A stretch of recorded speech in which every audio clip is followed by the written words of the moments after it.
First of all, to all of you, I hope that you are beginning this Chag with some joy, despite all the difficulties in finding joy in this time. Um, there are things to be joyful about, and that in some ways is exactly what I want to talk about.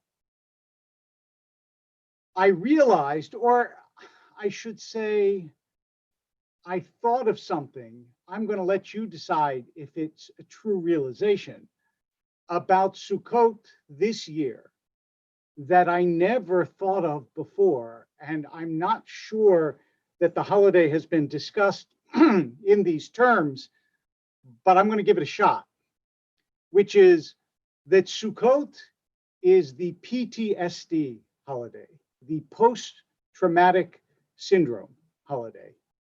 And I will explain to you, obviously, what I mean by this. But the more I thought about it, the more it seemed to me to have some real connection to the psychological wisdom of our tradition. First of all, remember that every holiday every Chag has a agricultural and a historical dimension. I'm speaking now about the historical dimension of Sukkot. After Pesach comes Sukkot in the history, the biblical history of our people. And Pesach was trauma. It wasn't only trauma in terms of slavery, although that's enough trauma for anyone, but even the liberation was attended by a sequence of traumatic events. The plagues, the letting people go and then refusing to let them go, the standing before the sea and believing they would drown, the moving across the sea and then watching others drown in the sea, the facing the desert and not knowing if they would have food or water. All of Pesach is a giant experience in trauma. And remember that being liberated can be traumatic, just like being enslaved can be traumatic. That experience, the experience of the collective trauma of a people, is something that Jews know well. Now think about the Sukkot holiday that follows the Pesach trauma. There are 4 or 5 dimensions, I guess 5, that I want to speak about that specifically address trauma that are tied in one way or another to Sukkot. The first is Mitzrayim was narrowness, tsar, that sense of being confined.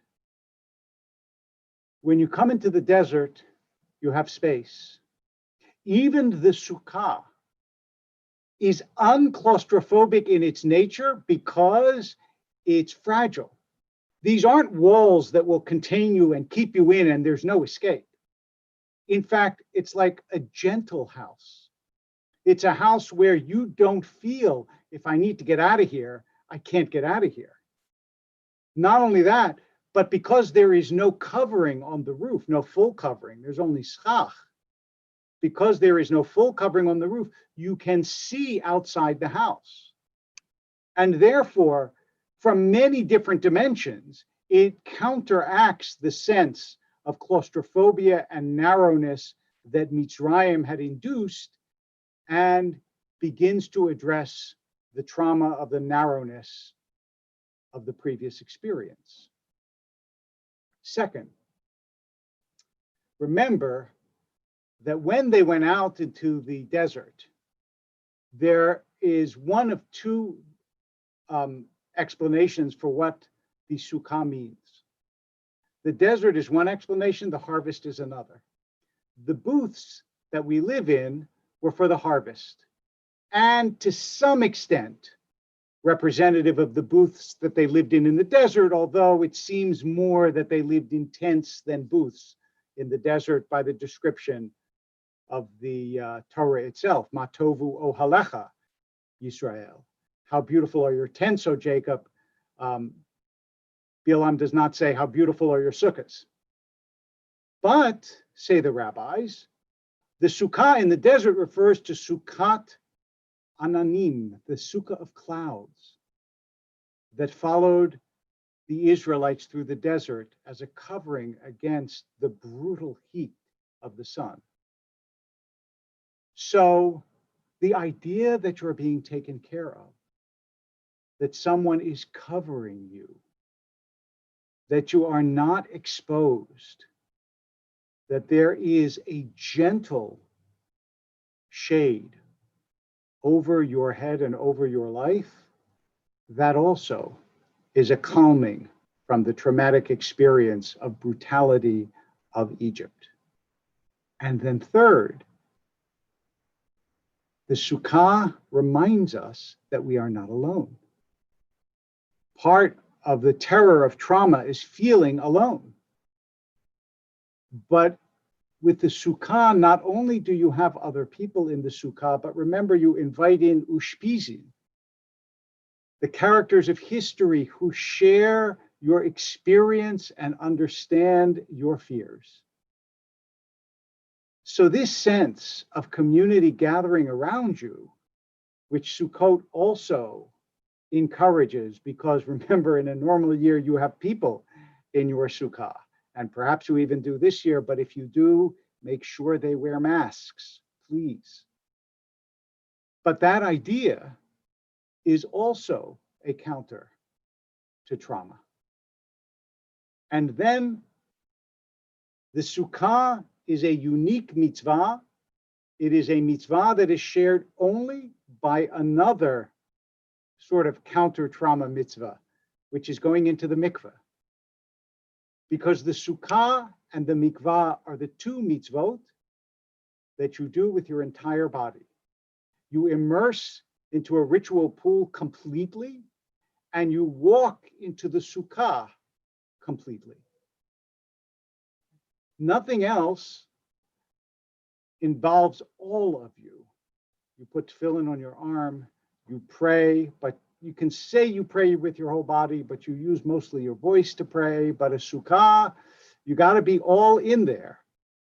And so, since we know that trauma is stored in the body, right? The great modern theorist and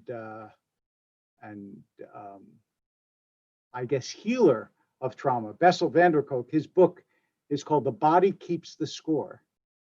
That is, when something happens to you, it is stored inside your physical being. And so all of you comes into the Sukkah. All of you is covered.